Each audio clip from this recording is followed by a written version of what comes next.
Our top story this morning, President Park Geun-hye will hold long overdue talks with the leaders of the ruling and opposition parties this Wednesday after giving a policy speech on the budget at the National Assembly. The presidential office of Chung Woo-dae says the meeting will include the leaders, floor leaders, and policy committee chiefs of both parties. President Park is expected to press them for prompt passage of her government's economic revitalization bills and for next year's budget bill. This will be the president's second meeting with both party leaders since September of last year and her first with the floor leaders since July. Korean prosecutors say the captain of the sunken Sewol-ho ferry should pay with his life for abandoning ship while hundreds remained on board in peril. Our Kim Hyun-bin reports on the latest developments in the trial of the captain and his crew. A higher than expected number of Korean medical workers have applied to be part of a Korean team that will join global efforts to combat Ebola in West Africa. The health ministry says over 40 medical professionals have applied to be part of a local group of 10 that will be dispatched to Ebola-hit countries. Authorities expect that the humanitarian work will not only contribute to the global fight against Ebola, but also provide Korea with an opportunity to acquire knowledge and expertise in dealing with the deadly virus. The government is taking applications until November 7th. Korea boasts a strong film industry, currently the 7th largest in the world. Today, we focus on where those movies are being shown here in Korea, where multiplexes are adapting with the times and people's preferences. Our cultural correspondent Park Ji-won reports on their success at home and abroad on Industry Insight. We begin with the beginning of 2015. Koreans stayed up late into the night to say hello to the new year, and many didn't rest until they saw the first sunrise. Friends and families flocked to key spots around the nation to make wishes at dawn for a prosperous 2015. They did so despite sub-zero temperatures, which plummeted to as low as -10 degrees in some parts of the country.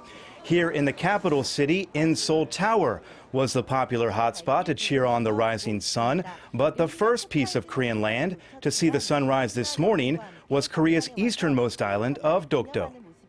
Two delegates from Guinea landed at Incheon International Airport late Thursday afternoon, apparently not aware of the fact that their government decided not to send representatives to the ITU plenipotentiary in Busan due to Ebola concerns.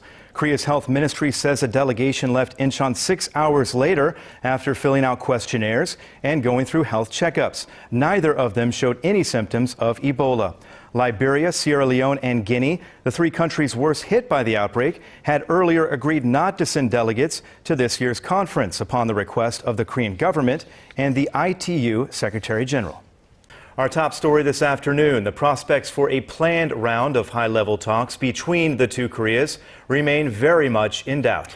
The hackers who have wreaked havoc on Sony Pictures in recent weeks have reportedly also threatened an American news media organization. That's according to an FBI bulletin dated December 24th that has been obtained by the online publication The Intercept.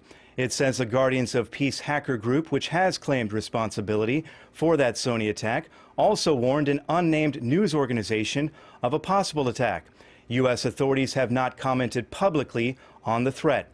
The FBI has pinned the blame on North Korea for the hacking attack on Sony, and a diplomatic source familiar with that investigation says they have now linked that attack to North Korea's surveillance authority, who they believe used an IP address in Xinjiang, China.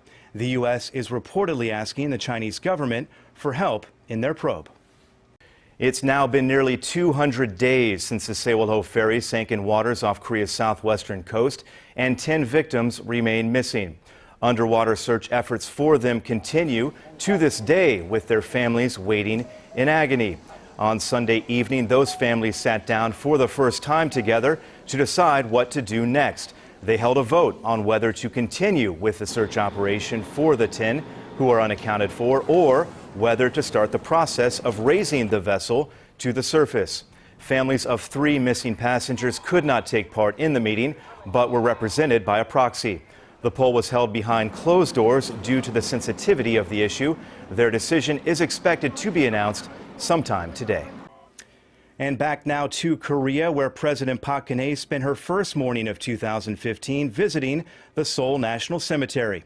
The visit came in the 70th anniversary of South Korea's liberation from Japanese colonial rule. In a message she left inside a scrapbook at the cemetery, the president called for peace and prosperity on the Korean peninsula in the new year.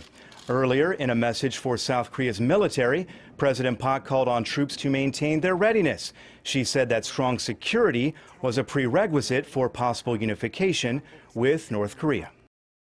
And people aren't the only ones happy to see the new year. Sheep will have plenty to celebrate in the coming months, as 2015 is their year on the zodiac calendar. Son Jung-in reports on how some local sheep are getting ready to relish their moment in the sun. Fewer Koreans are celebrating their silver and golden wedding anniversaries these days. The number of so-called gray divorces, or divorces between couples who have been married for 20 years or more, has hit a record high here. Connie Lee tells us why.